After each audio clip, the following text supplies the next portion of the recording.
Hello everyone, स्वागत है आपका आज के इस नए सेशन में। आज बच्चों हम पढ़ेंगे विस्कोसिटी के बारे में। So write down topic first, viscosity. Viscosity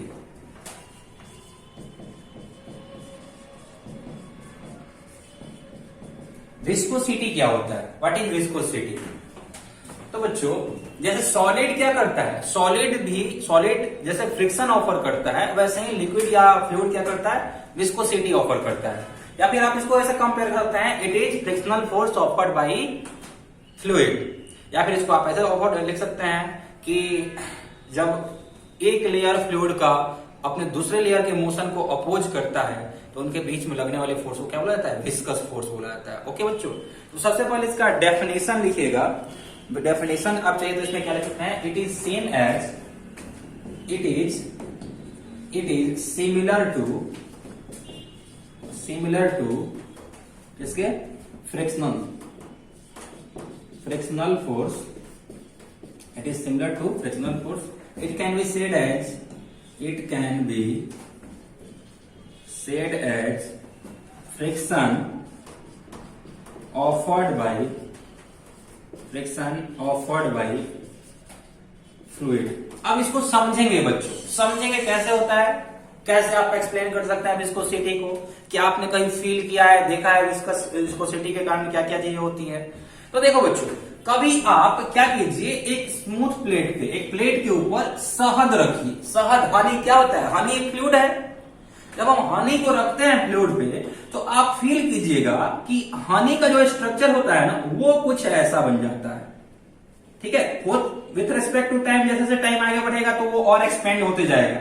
लेकिन अगर आप आउटर वाले पोर्शन को देखिएगा तो आपको मालूम चलेगा कि दैट इज कर्व्ड। अब वो कर्व्ड क्यों है? क्या है, क्यों, रीजन क्या है उसके कर्व होने की? आप समझ सकते हैं ना, नीचे वाला पोर्शन इधर की तरफ है, ऊपर वाला पोर्शन आगे निकलना चाह रहा है। फील कीजिए इसको। ऊपर वाला पोर्शन बोल रहा है मैं आगे जाऊंगा, और नीचे वाला पोर्शन बोल रहा है नहीं तुम इधर ही रहो। एंड नीचे वाला जो फ्लूइड का लेयर होगा, ऐसे आप एज्यूम कर सकते हैं, there will be many layer inside this fluid. बहुत सारे लेयर्स होंगे, ठीक है। और ऊपर वाला लेयर जो है वो आगे जाना चाह रहा है, नीचे वाला लेयर क्या कर रहा है? उसके मोशन को अपोज कर रहा है। फ्रिक्शन में क्या हुआ था?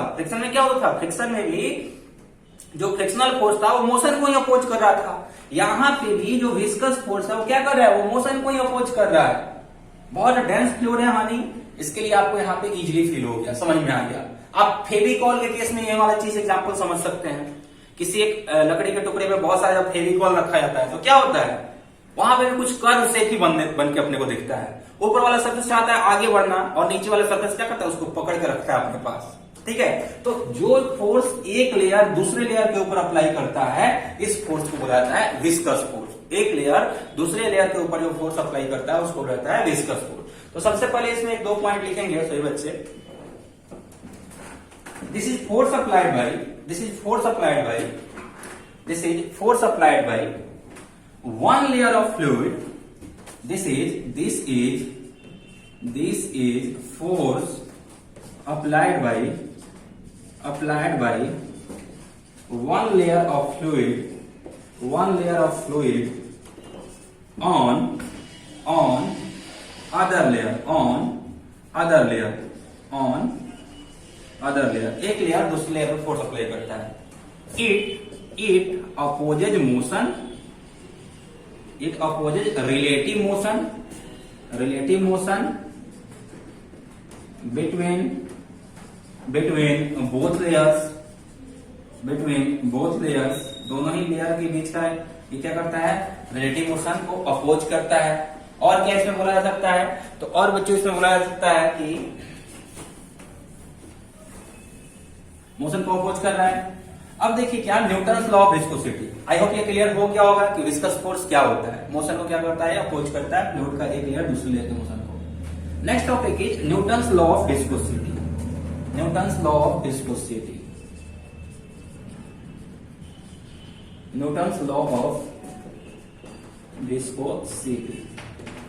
अब बच्चों, न्यूटन ने बताया था विस्कस फोर्स के मैग्नीट्यूड के बारे में। ठीक है, उन्होंने क्या क्या बताया था, ध्यान से सुनिए। सबसे पहले उन्होंने जो फोर्स का फॉर्मूला होता है वो होता है ईटा ए डीवी बाई dx या dv बाई dy के टर्म में लिखिए ज्यादा बेटर है। ये न्यूटन ने बताया, ठीक है। तो उन्होंने सबसे पहले क्या बताया था कि viscous force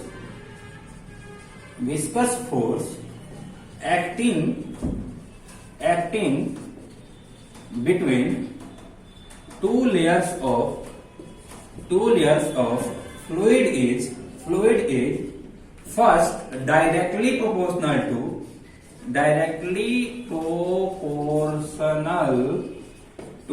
area of layer and inversely proportional to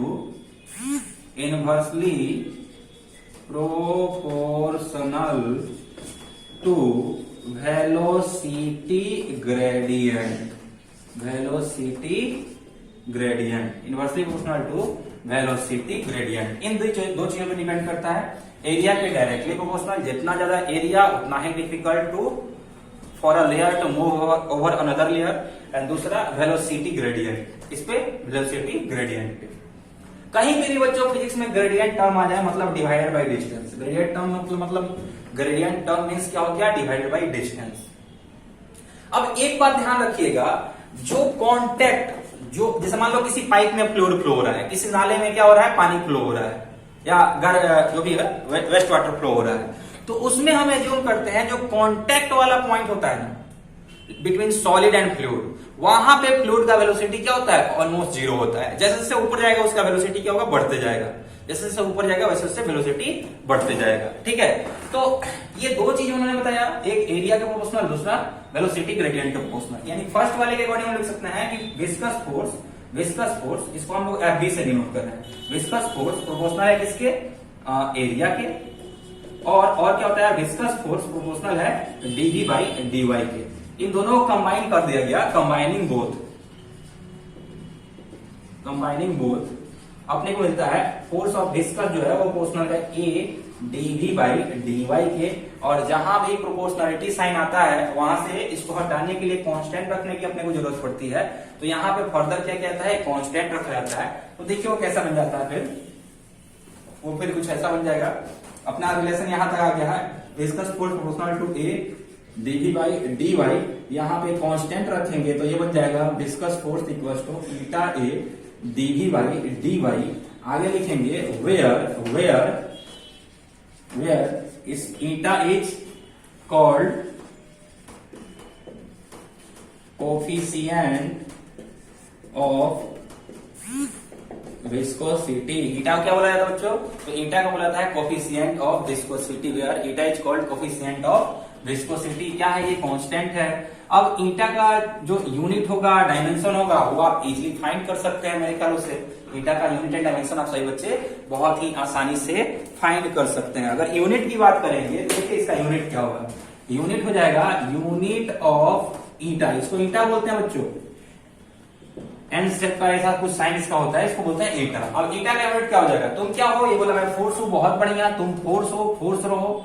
Y इधर डिवाइड में हो जाएगा, मल्टीप्लाई हो जाएगा, वाई तुम क्या हो, ये बोला मैं डिस्टेंस हूं, बहुत बढ़िया, तुम मीटर हो, newton metre. Area into velocity, area इधर मल्टीप्लाई में जाकर डिवाइड हो जाएगा, divided by metre square. Velocity इधर मल्टीप्लाई में जाकर डिवाइड हो जाएगा, तो वेलोसिटी कितना होगा, मीटर पर सेकेंड, बहुत बढ़िया। मीटर से मीटर का हो गया झगड़ा, this will be equal to newton second per metre square, newton second per metre square. This is unit, ये इसका क्या हो गया, यूनिट हो गया। थोड़ा फास्ट सही बच्चे नोट करेंगे। अब ये Newton second per metre square जो होता है ना बच्चों, इसके लिए स्पेशल टर्म दिया गया है 1 Newton second per metre square. 1 Newton second per metre square equals to 1 डेकापॉइज। इसको क्या बोला जाता है, 1 डेकापॉइज, ध्यान रखिएगा। और 1 decapoise equals to 10 poise. 1 decapoise equals to 10 poise. तो ये नोट कर लीजिए सही बच्चे। ध्यान रखिएगा, अक्सर क्वेश्चन में आपको जो कोफिशिएंट ऑफ विस्कोसिटी रहता है वो क्वाइज के फॉर्म में दिया रहता है। किसके फॉर्म में रहता है? क्वाइज के फॉर्म में रहता है। जब हम न्यूमेरिकल सॉल्व करेंगे तो ईटा के एसआई फॉर्मेट में रखेंगे। एसआई फॉर्मेट मतलब न्यूटन सेकंड पर मीटर स्क्वायर। तो पहले हम क्वाइज को किस में कन्वर्ट करेंगे? डेटा क्वाइज में, देन इसमें पुट करके क्वेश्चन को सोल्व करेंगे। ठीक है, जल्दी से इसको नोट कीजिए। अब इस पर न्यूमेरिकल में आपको कराऊंगा।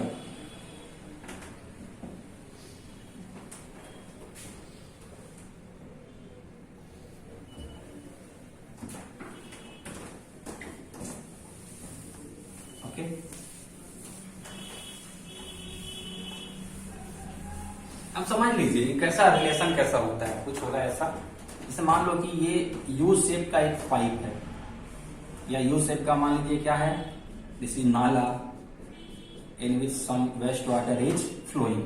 तो उसमें वेस्ट वाटर मान लीजिए इस हाइट तक है, इस हाइट तक क्या है? वेस्ट वाटर है। ये हम सेक्शनल व्यू बना रहे हैं बच्चों, एक कट करके देखेंगे तो ऐसा कुछ दिखेगा। ये पानी इधर तरफ फ्लो हो रहा होगा, ऐसा नाला बहुत स्ट्रॉन्ग आगे की तरफ ऐसे जाएगा। तो इसके लिए अगर वेलोसिटी ऑफ फ्लो का अपने को बच्चों ग्राफ बनाना रहेगा ना, तो उस ग्राफ को आप ऐसे समझ सकते हैं कि मैक्सिमम हाइट कहां तक है? यहां तक है, यहां का हाइट 0। तो अपने पास जो ग्राउंड के साथ या बेस के साथ कांटेक्ट में जो लिक्विड होता है ना, उसका वेलोसिटी ऑलमोस्ट 0 होता है।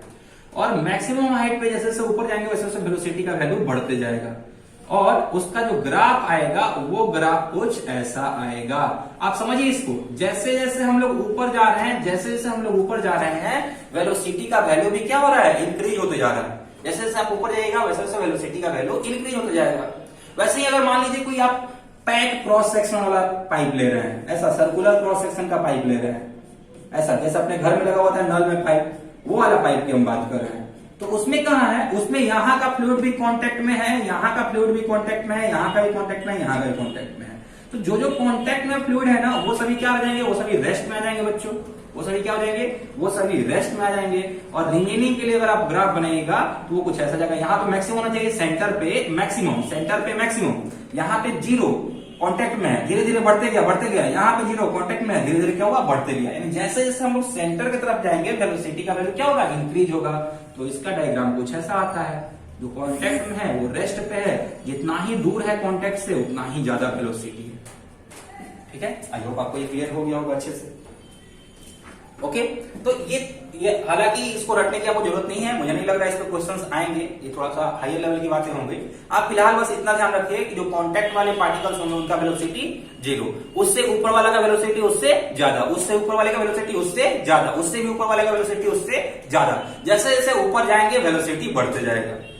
ओपन पाइप में, क्लोज पाइप की बात करेंगे, ऊपर जाएंगे वेलोसिटी बढ़ते जाएगा, बढ़ते जाएगा, बढ़ते जाएगा, बढ़ते जाएगा, बढ़ते जाएगा, बढ़ते जाएगा, बढ़ते जाएगा। फिर जब ऊपर जा रहा है, टुवर्ड्स सरफेस जा रहा है, टुवर्ड्स सरफेस जा रहा है तो कम होना है, यहाँ पे 0 करना है, इसलिए decrease decrease decrease decrease decrease decrease decrease 0, simple. Okay, चलिए आगे चलते हैं। अब एक क्वेश्चन सीखेंगे बच्चों, क्वेश्चन को ध्यान से सीखिएगा, इससे मेरे ख्याल से आपका सारा कॉन्सेप्ट क्लियर हो जाएगा। क्वेश्चन लिखिएगा, a plate of area 2 metre square is made to move horizontally. A plate of area 2 meter square is made to move horizontally. A plate of area 2 meter square is made to move horizontally with speed of 2 meter per second. With speed of 2 meter per second. By applying horizontal tangential force on its free surface. By applying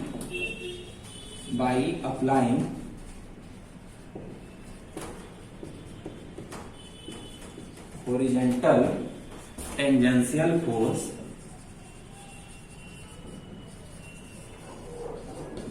on its free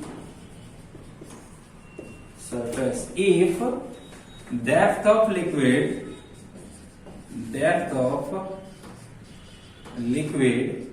is 1 meter and eta equals to, if depth of liquid is 1 meter and eta equals to 0.01 poise, then find magnitude of force required for this purpose